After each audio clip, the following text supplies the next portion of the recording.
여러분, 마스크 쓰고 예배드리는 것이 참 쉽지 않으시죠? 금방 벗게 될 것 같습니다. 대전과 충남에서 우리는 1월 1일부터 벗는다라고 선언하니까 정부에서 아니 1월 말부터 같이 벗자고 이런 가이드라인을 제시하는 분위기입니다. 이제 곧 벗게 될 것 같아요. 그런데 문득 이런 생각이 듭니다. 이 팬데믹 기간 그렇게 길게 보내면서 왜 우리는 그렇게 두려워했을까? 그런 질문을 갖게 됩니다. 여러분, 코로나 기간 보내면서 우리가 왜 그렇게 두려워했던 걸까요? 중요한 이유가 있습니다. 죽음이 두렵기 때문입니다. 죽음이 두렵지 않다면 코로나가 뭐가 두려울까요? 코로나 때문에 뭐 벌벌 떨 일이 있을까요? 죽음이 두려우니까. 그렇죠. 여러분, 죽음은 현실입니다. 하지만 사람들은 죽음을 직면하려고 하지 않고 또 외면하려고 합니다.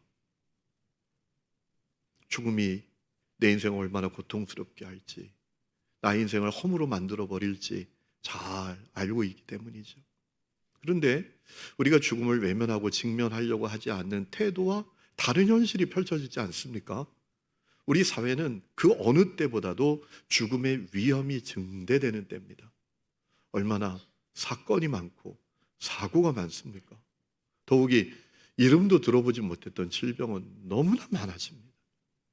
죽음의 위험은 점점 더 증대되는데 우리는 죽음을 외면하고 싶어 합니다. 직면하려고 하지 않습니다. 여러분, 영향력 있는 평신도 사역자로 알려진 필립 켈러라는 분이 계십니다. 이분이 쓴 유명한 책이 있는데 그 제목이 그리스도 내 영혼의 힘이라는 제목의 책입니다. 이분이 그 책에서 죽음에 대해서 아주 의미 있는 이야기를 했어요. 이렇게 말했습니다. 하나님의 자녀인 우리가 내면적인 영혼의 힘을 누리려면 죽음을 분명히 이해해야 한다라는 거예요.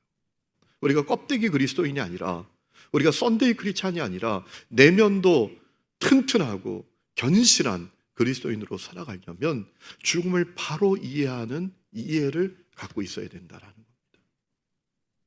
여러분, 그런 의미에서 성경은 너무나 귀한 책입니다. 성경은 우리에게 꼭 필요한 책입니다. 왜냐하면 성경은 죽음의 정체에 대해서 우리에게 분명하게 알려주고 있는 책이기 때문입니다. 성경이 죽음에 대해서 우리에게 분명하게 알려주고 있는 몇 가지 사실이 있습니다. 첫 번째는 죽음은 모든 사람에게 어느 날 갑자기 불현듯 찾아온다라는 겁니다. 히브리서 9장 27절에 한 번 죽는 것은 사람에게 정해진 것이다 라고 했습니다. 이 땅에 그 누구도 죽음을 피할 수 없다. 죽음이 현실 앞에 어느 때든지 반드시 선다 라는 얘기죠. 두 번째는 죽음은 모든 것을 허무로 만든다라는 겁니다. 욥기 14장 1절 2절에 이런 말씀이 있습니다. 여인에게서 태어난 사람은 생애가 짧고 걱정이 가득하며 그는 꽃과 같이 자라나서 시들며 그림자같이 지나가며 머물지 아니한다. 그것이 인생입니다. 죽음 앞에선 화려한 꽃 같은 인생도 그냥 시들어버리고 허무해지는 거예요. 세 번째는 죽음은 죄로 말미암아 시작되었고 온 세상을 지배하고 있다라는 겁니다. 여러분, 하나님께서 세상을 아름답고 복되게 거룩하게 창조하셨습니다. 그리고 하나님이 창조하신 사람이 그 세상 속에서 복되게 살기를 원하셨습니다. 하지만 사람이 사단에게 속아서 죄를 짓고 전적으로 타락한 존재가 되고 말았습니다. 그리고 죽음이 시작되었습니다. 로마서 6장 23절에 말씀하셨습니다. 죄의 싹시 죽음이다. 죄로 말미암아 죽음이 시작됐다라는 겁니다. 그리고 그 죽음이 온 세상을 지배하고 있습니다. 죽음이 온 세상을 지배하고 있다라는 것은 이런 의미입니다. 온 세상이 죽음의 두려움으로 떨고 있다라는 거예요. 모든 사람들이 죽음의 두려움 가운데 살아가고 있다라는 겁니다. 여러분, 그 두려움은 두 가지 태도로 드러납니다. 첫 번째는 끊임없이 모아요, 쌓아요, 뺏어요, 쟁취해요, 정복해요. 할 수 있는 한 최대한, 그래야 안 죽는다고 여기기 때문에 그래요. 모아야 돼, 뺏어야 돼, 쟁취해야 돼, 정복해야 돼. 그래야 안 죽어. 이런 마음 때문이죠. 또 반대되는 태도가 있습니다. 어차피 죽을 인생 즐기고 살자고. 어차피 죽을 인생 마음껏 마시고 취하고 하고 싶은 거 다 해보면서, 심지어 인간으로서 하지 못할 일까지도 해보면서 살아보자고 라는 태도입니다. 그렇게 죽음이 온 세상을 정복하고 있습니다. 네 번째, 죽음은 예수 그리스도로 말미암아 정복되었다라는 겁니다. 여러분, 하나님께서 전적으로 타락한 인간이 죽음을 정복할 수 있는 길을 열어주셨습니다. 그분은 예수 그리스도십니다. 십자가의 복음을 믿는 것입니다. 하나님이신 예수님이 성육신 하셨습니다. 십자가에 매달린 대속제물이 되셨습니다. 이유는 하나입니다. 죄인을 의롭게 하기 위해서, 내 죄값 치러주시기 위해서. 그래서 죄는 내가 졌는데 죄값은 예수님이 이 십자가 매달려 다 치르셨습니다. 그 예수님의 보혈로 말미암아 우리는 의롭게 되었습니다. 그리고 죽음을 넘어서는 인생이 되게 되었습니다. 죽음을 정복하는 인생이 되었습니다. 죽음에서 생명으로 옮겨진 인생이 되었습니다. 요한복음 5장 24절에 예수님께서 분명히 말씀하셨습니다. 내가 진실로 진실로 너희에게 이르노니 내 말을 듣고 또 나 보내신 이를 믿는 자는 영생을 얻었고 심판에 이르지 아니하나니 사망에서 생명으로 옮겼느니라. 아멘. 입이 있는 분들은 아멘. 여러분, 우리는 사망에서 생명으로 옮겨진 존재들입니다. 우리는 예수님을 통해서 죽음을 정복하는 생명을 얻게 되었습니다. 이 생명은 육체적이고 자연적인 생명만을 의미하는 게 아닙니다. 요한복음 14장에 예수님께서 내가 곧 길이요 진리요 생명이라고 하실 때 그 생명입니다. 영원한 생명입니다. 요한복음 6장에 살리는 것은 영이니 육은 무익하니라 라고 할 때 그 영, 생명입니다. 그 생명은 영원한 생명입니다. 누구도 파괴할 수 없는 생명입니다. 하나님의 그 한없는 사랑과 놀라운 빛을 평생토록 영원토록 누리는 생명입니다. 죽어도 다시 사는 생명입니다. 그리스도인들에게 있어서 죽음은 영원한 생명으로 나아가는 문에 불과하지 않습니까? 여러분, 죽음은 예수 그리스도로 말미암아 정복되었습니다. 그것이 성경이 죽음에 대해서 알려주는 진실입니다. 다섯 번째로 죽음에 대해서 이렇게 알려주고 있어요. 십자가 복음으로 구원받은 성도는 죽음에 대해서 다른 태도를 갖고 살아야 된다라는 거예요. 여러분, 오늘 말씀이 그 사실을 우리에게 알려주고 있지 않습니까? 주님의 제자 베드로가 살던 시대는 박해의 시대였습니다. 예수 믿는다는 이유 때문에 언제든 죽을 수 있는 시대였습니다. 바울은 그 사실을 베드로는 그 사실을 잘 인식하고 있었습니다. 어느 날 갑자기 자기에게 순교의 때가 다가올 수 있다는 사실을 베드로는 너무나 잘 인식하고 있었습니다. 오늘 우리가 읽은 13절 말씀, 내가 이 장막에 있을 동안에 라는 표현과 15절에 내가 떠난 후에라도 라는 표현은 베드로가 자기 상황을 얼마나 잘 인식하고 있었는지를 드러내주는 거예요. 밖의 시대를 사는 그는 언제든 자기에게 불현듯 죽음이 찾아올 수 있다는 것을 잘 인식하고 있었다는 거예요. 중요한 것은 그때 베드로가 어떤 태도를 가졌는가라는 거예요. 언제든 내 앞에 죽음의 현실이 맞닥뜨려질 수 있는데 그 현실 앞에 그가 어떤 태도를 가졌는가라는 거예요. 여러분, 베드로는 어떤 태도를 가졌을까요? 남아있을 사람들을 세우는 일에 힘을 다하는 태도를 가졌습니다. 남아있는 사람들을 굳건하고 신실한 믿음에 세우는 그 일을 위해서 힘을 다했습니다. 여러분, 왜 그렇게 했을까요? 중요한 이유가 있습니다. 신실하고 굳건한 믿음 없이 박해의 시대를 이길 수 없기 때문입니다. 웬만한 믿음 갖고 박해의 시대에 못 이깁니다. 여러분이 코로나를 통해서 우리가 알게 되었지 않습니까? 대단한 그리스도인이라고 하는데 코로나 때문에 예배도 잃어버리고 주님도 떠나고 그런 분들이 얼마나 많습니까? 여러분, 바람이 불어봐야 열매를 아는 거예요. 바람이 불어봐야 이 열매가 알곡인지 가라진지 알게 되는 거예요. 굳건하고 신실한 믿음에 서야 박해의 시대를 이길 수 있다는 사실을 베드로는 너무나 잘 알고 있었던 거예요. 오늘 10절에 그렇게 말하죠. 그러므로 형제들아 더욱 힘써 너희 부르심과 택하심을 굳게 하라. 너희가 이것을 행한즉 언제든지 실족하지 아니하리라. 이 말씀을 세번역 성경은 이렇게 번역했습니다. 그러므로 형제 자매 여러분 더욱더 힘써서 여러분이 부르심을 받은 것과 택하심을 받은 것을 굳게 하십시오. 그러면 여러분은 넘어지지 않을 것입니다. 굳건하고 신실한 믿음에 서야 박해의 시대를 이길 수 있는 것을 베드로는 너무나 잘 알고 있었습니다. 그뿐만 아니라 굳건하고 신실한 믿음에 서야 하나님의 나라에도 넉넉히 들어갈 수 있는 것을 베드로는 너무나 잘 알고 있었습니다. 오늘 11절에 그 얘기하지 않습니까? 이같이 하면 너희가 굳건하고 신실한 믿음 위에 분명히 서면 우리 주 곧 구주 예수 그리스도의 영원한 나라에 들어감을 넉넉히 너희에게 주시리라 라고 하셨어요. 그래서 베드로는 어느 날 갑자기 자기에게 죽음이 찾아왔을 때 그때를 준비하며 살았던 겁니다. 남아있는 사람들, 남아있을 사람들, 그들을 신실하고 굳건한 믿음 위에 서도록 하는 일에 힘을 다했다라는 거예요. 여러분, 그것은 오늘 말씀을 보면 더 분명해집니다. 오늘 12절과 13절과 15절에 계속 반복되는 표현이 있는 것을 우리는 놓치지 말아야 합니다. 생각나게 하려고 한다라는 거예요. 너희로 하여금 생각나게 하려고 한다. 12절 말씀을 보면 이미 알고 있는 진리를 생각나게 하려고 한다라고 했습니다. 13절에도 당신들이 이미 알고 있는 복음의 진리를 일깨워서 생각나게 하려고 한다라고 했습니다. 15절에 자기가 떠난 후에도 언제나 복음의 진리를 생각나게 하려고 한다라고 했어요. 여러분, 바울은 사람이 어떤 생각을 가지는가로, 무엇을 생각하는가로 그의 인생이 결정될 수 있는 것을 너무나 잘 알고 있었던 것 같습니다. 그래서 남아있는 그들이 항상 복음의 진리를 생각하는 굳건하고 신실한 믿음에 서 있는 사람이 되도록 하는 일에 힘을 다한다, 힘을 다하고 있다 라고 고백했던 거예요. 성도 여러분, 여러분은 어떠십니까?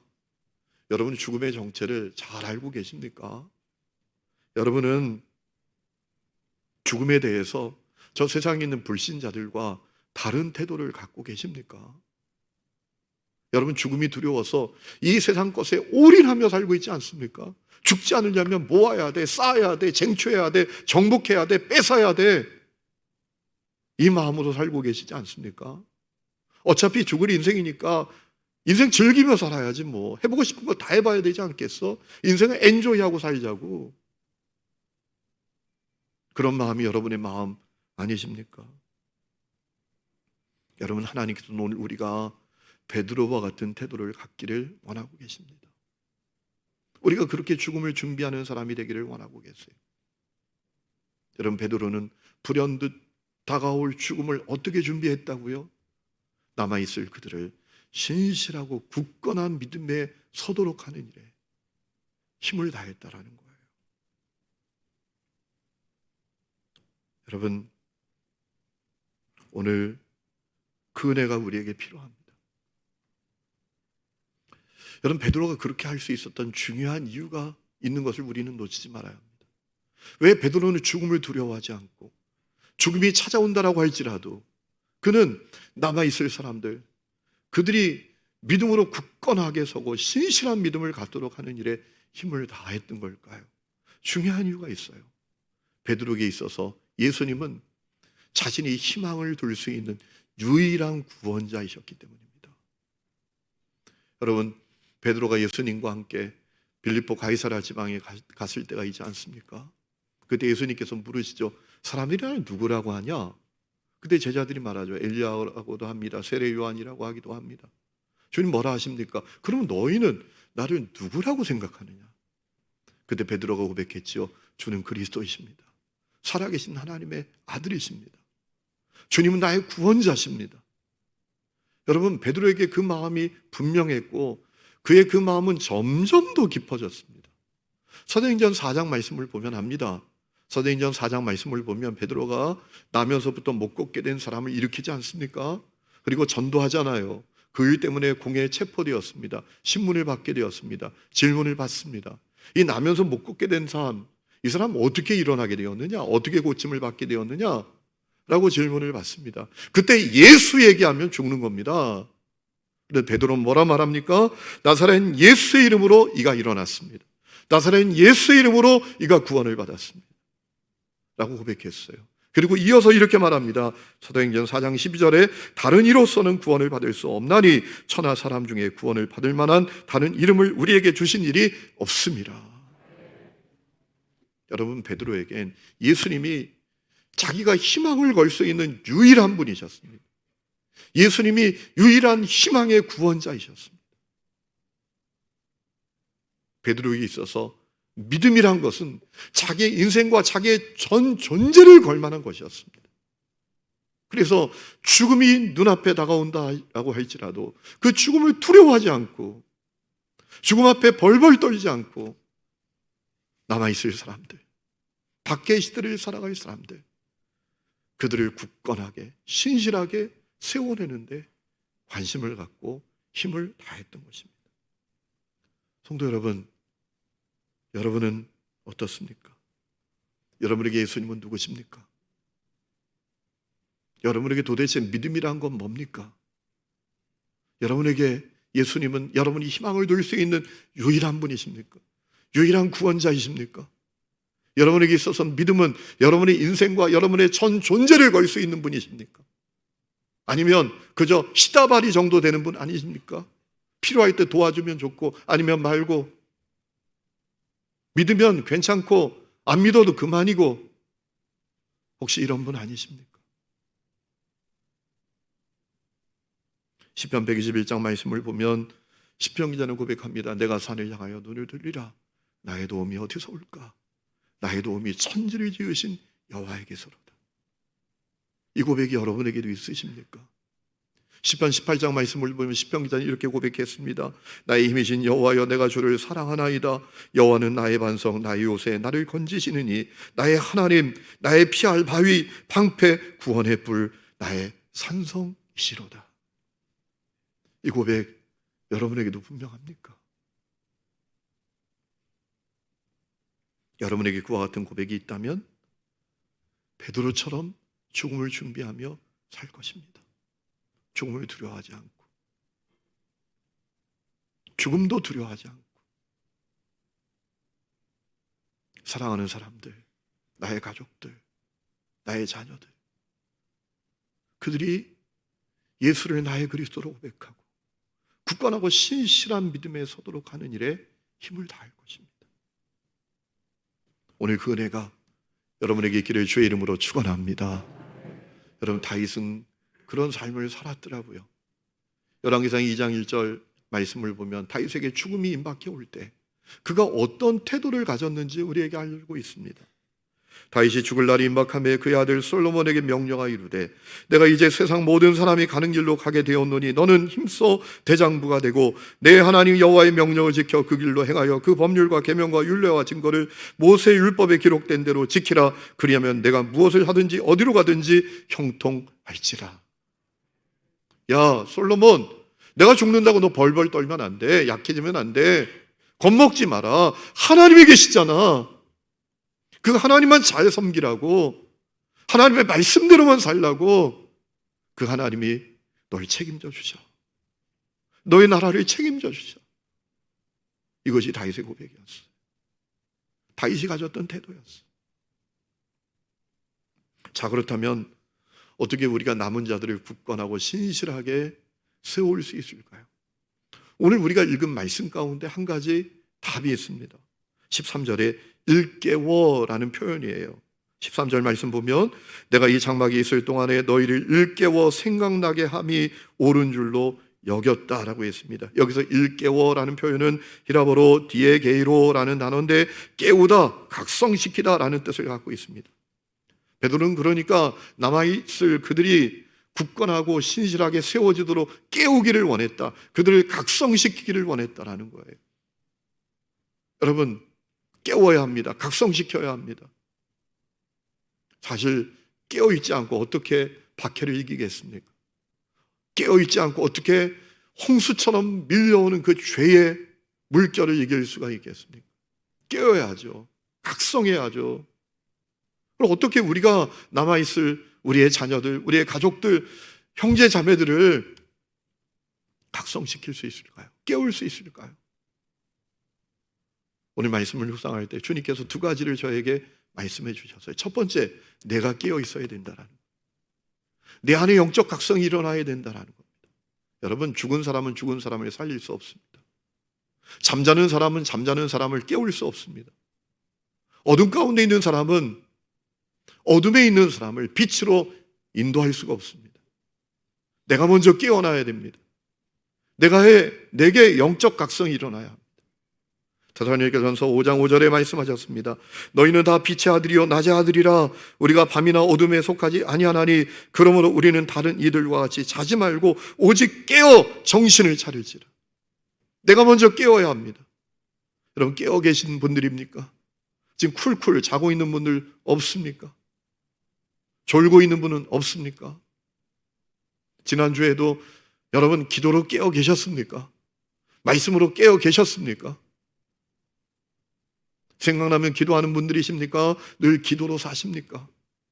주님의 말씀이 내 발의 등인 것을 알고 그 빛을 붙들고 계십니까? 여러분, 깨어나야 합니다. 정신을 차려야 됩니다. 내가 먼저 깨어야 합니다. 두 번째는 내 믿음의 스토리를 가져야 됩니다. 내 믿음의 이야기를 가져야 됩니다. 여러분, 미국의 영문학자인 존 닐이라는 사람이 이런 얘기를 했습니다. 인간은 호모 나렌스다. 인간은 이야기하는 인간이다 라고 인간에 대해서 정의했던 적이 있습니다. 인간은 끊임없이 이야기를 듣고 싶고 이야기를 하고 싶은 존재라는 거예요. 인간은 이야기를 통해서 영향력을 받고 세상을 이해하고 이야기를 통해서 반응하는 존재라는 거예요. 이야기가 강력한 힘을 갖고 있다는 겁니다. 사람을 그 이야기에 빠져들게 만들고 반응하게 만드는 힘이 이야기에 있다는 겁니다. 여러분, 가을 되면 사람들이 많이 찾는 생선이 있죠. 전어라고 아십니까? 전어, 가을 전어 이런 말도 있잖아요. 원래 이 전어가 귀한 생선이 아니었습니다. 천대받는 생선이었습니다. 가시가 많고 기름기가 많아서 별로 식감이 좋지 않았기 때문에 그저 밥 먹으러 가면 식당 주인이 덤으로 몇 마리 구워주는 아주 천대받는 그런 생선이었습니다. 그런데 어느 날부터 가을 전어라는 이름으로 불리면서 각광을 받게 됐습니다. 어떻게 그렇게 갑자기 변했을까요? 기후이변으로 바닷물의 온도가 달라져서 전어의 맛도 달라진 걸까요? 그렇지 않아요. 전어에 대한 이야기가 덧붙여졌기 때문입니다. 이런 이야기입니다. 전어 굽는 냄새에 집 나간 며느리도 돌아온다. 이런 이야기가 덧붙여진 거예요. 그래서 이 전어가 사람들의 마음을 위로하는 거예요. 그러지 않아도 집 나가고 싶은 며느리들의 마음을 위로하고 그들의 마음을 대변해주는 생선이 된 겁니다. 그러지 않아도 인생이 감옥 같아서 어디론가 도망가고 싶은데 이 전어가 내 마음을 위로해 주는 거예요. 내 마음을 대변해 주는 거예요. 전어에 집 나간 며느리도 전어 굽는 냄새에 돌아온다 라는 이야기가 덧붙여지니까 전어의 가치가 달라집니다. 천대받는 생선이 각광받는 생선이 됐어요. 이 이야기의 힘이 이렇게 크다라는 거예요. 그러므로 우리도 나의 믿음의 이야기를 가져야 합니다. 여러분, 우리가 신앙의 교리와 지식으로 사람들을 깨우고 각성시킬 수 있습니까? 불가능합니다. 신앙의 교리, 지식 이런 이야기를 계속하면 아마 우리들 자녀들에게 있어서 자녀들은 아우 제발 강요 좀 하지 마세요. 종교 강요 좀 하지 마세요. 이렇게 반응할지도 모릅니다. 한계가 있어요. 그런데 이 이야기는 달라요. 이야기. 내가 뜨겁게 하나님을 만난 이야기. 내가 살아계신 하나님을 분명하게 경험한 이야기는 달라요. 안 듣는 것 같아도 그 아이들이 들어요. 마음에 새겨요. 그리고 그 아이들에게 인생의 위기가 닥쳐왔을 때 반응하게 됩니다. 제가 목회를 하면서 많은 성도들을 만나는데요. 그들에게 이야기를 가진 믿음의 부모, 나의 믿음의 이야기를 가진 가족들이 있다라는 사실을 발견할 때가 많아요.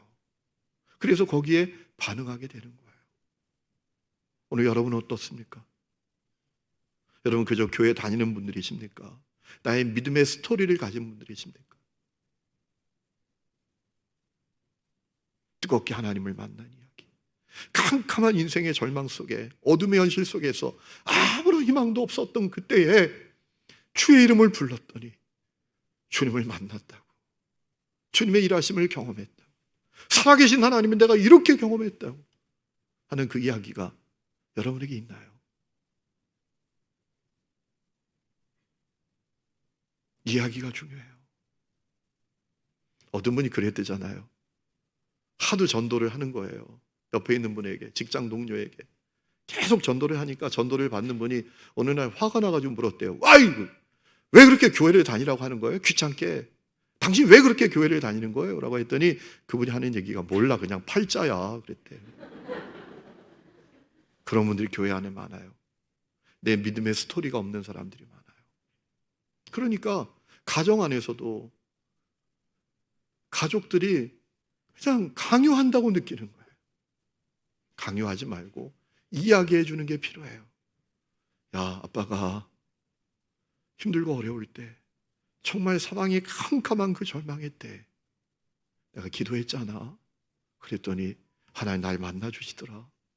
정말 불가능한데 하나님이 가능의 역사를 만들어 주시더라. 이런 이야기가 힘이 있단 말이에요. 우리의 자녀들, 우리의 가족들에게, 우리 친구들에게 왜 인생의 위기가 없겠습니까? 그들이 왜 인생의 겨울을 맞이하지 않겠습니까? 다 만나죠. 그때 생각나는 거예요. 그 이야기가 생각나는 거예요. 어머니가 만난 그 주님, 우리 아버지가 만난 그 주님, 내 형이 만난 그 주님, 우리 언니가 만난 그 주님, 그 친구가 만난 그 주님, 생각나게 되는 거예요. 반응하게 되는 거예요. 그 안에 각성이 일어나는 거예요. 여러분, 에녹은 하나님과 동행했던 이야기를 가진 사람이었잖아요. 그와 동시대를 살았던 많은 사람들은 그냥 몇 살 살고 죽었더라, 그것이 그들의 인생을 설명하는 거였어요. 다 그랬어요. 몇 살 살고 죽었더라, 몇 살 살고 죽었더라. 그런데 에녹에 이르러선 소개가 달라져요. 에녹이 하나님과 동행했더라. 하나님과 동행했더라. 에녹은 하나님과 동행한 믿음의 스토리를 가진 사람이었어요. 오늘 우리에게 그 역사가 일어나요. 사랑하는 성도 여러분, 이제 올 한 해도 20일 남짓밖에 남지 않았습니다. 한 해 한 해 지나다 보면 불현듯 우리 앞에 죽음의 현실이 맞닥뜨려질 것입니다. 그러므로 준비해야 합니다. 남아있을 사람들, 나의 사랑하는 가족들, 자녀들, 친구들, 그들을 신실하고 굳건한 믿음에 서도록 하는 일에 우리가 힘을 다해야 합니다. 그들을 깨어나게 해야 합니다. 영적으로 각성하게 해야 합니다. 여러분, 예수님 우리의 유일한 희망의 구원자이십니다. 우리가 가진 믿음은 우리의 인생과 전 존재를 걸만한 것입니다. 여러분에게 이 믿음이 있어서 여러분도 베드로와 같이 복된 믿음의 길을 걸어갈 수 있기를 주의 이름으로 축원합니다. 우리 이 시간에 찬양 부르고 기도하는 시간을 갖습니다. 나 오직 주를 찬양합니다. 가사를 생각하면서 찬양합시다.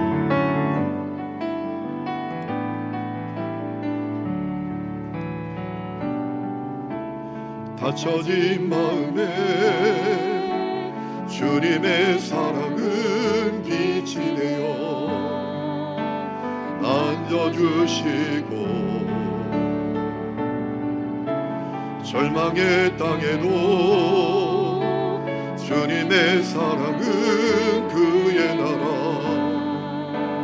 오게 하시네. 지나간 날보다 허락한 오늘에 또 새로운 은혜 주시니 영원히 빛나는 그 사랑 안에서 나의 삶은 완성되어 가네. 소망 없는 인생의 아픔 속에도 내 아버지 주님의 사랑 노래하리라. 세월 지나 세상이 끝난다 해도 나 오직 주를 찬양하리라. 다쳐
마음만 기도하고 가면 좋겠습니다. 이대로 돌아가면 안 될 것 같아요. 여러분에게 예수님은 누구십니까? 여러분에게 도대체 믿음이란 것은 무엇입니까? 베드로처럼 내가 희망을 둘 수 있는 유일한 구원자가 예수님이십니까? 여러분에게 있어서 믿음은 여러분의 인생과 존재를 걸만한 것입니까? 그 믿음이 베드로에게 있었습니다. 그래서 그는 죽음도 두려워하지 않고 죽음이 찾아오는 그 순간에도 남아있을 그들을 신실하고 굳건한 믿음의 사람으로 세우는 일에 힘을 다했습니다. 여러분, 내일 우리에게 죽음이 찾아올지 어떻게 알겠습니까? 우리 인생을 누가 보장할 수 있겠습니까? 내가 아무리 예수 잘 믿고 교회에서 대단해도 내 자녀가 예수를 모른다면, 오늘 주님이 그를 부르시면 지옥에서 눈뜰 수밖에 없다면 얼마나 안타까운 일입니까? 여러분, 우리는 예수 그리스도로 말미암아 죽음을 정복한 인생들입니다. 여러분, 두려움 없이 살아야 합니다.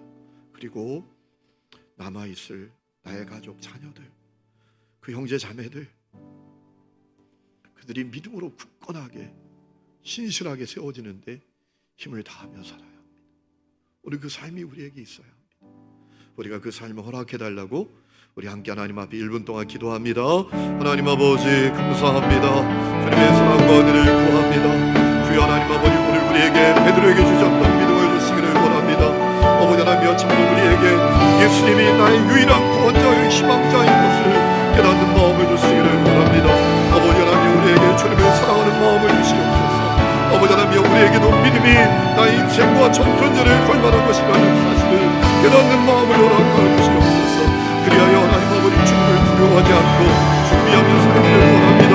남아있을 그들, 사랑하는 그들이 신실하고 굳건한 믿음의 사람으로 세워지는데 관심을 갖게 해주시고 힘을 다하며 살게 해주시옵소서.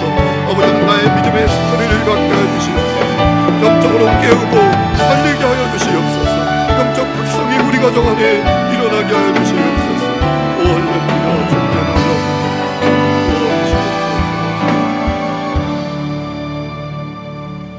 하나님 아버지, 베드로에게 주셨던 믿음을 우리에게 허락하여 주시옵소서. 하나님 아버지, 예수로 말미암아 죽음도 정복하게 하신 것을 감사합니다. 하나님 아버지, 두려움 없이 살게 하시고 하나님, 어느 날 불현듯 죽음이 찾아올 그때에도 우리가 흔들림 없이 하나님, 참으로 사랑하는 나의 가족들, 자녀들, 형제 자매들, 그들은 믿음으로 굳건하게 세우는데 힘을 다하는 삶을 살게 하여 주시옵소서. 이제는 우리 주 예수 그리스도의 은혜와 하나님 아버지의 놀라운 사랑과 성령의 내주 동행하심이 예배하는 하늘음의 모든 성도들 위해 지금부터 영원토록 함께 계시기를 간절히 축원하옵나이다. 아멘.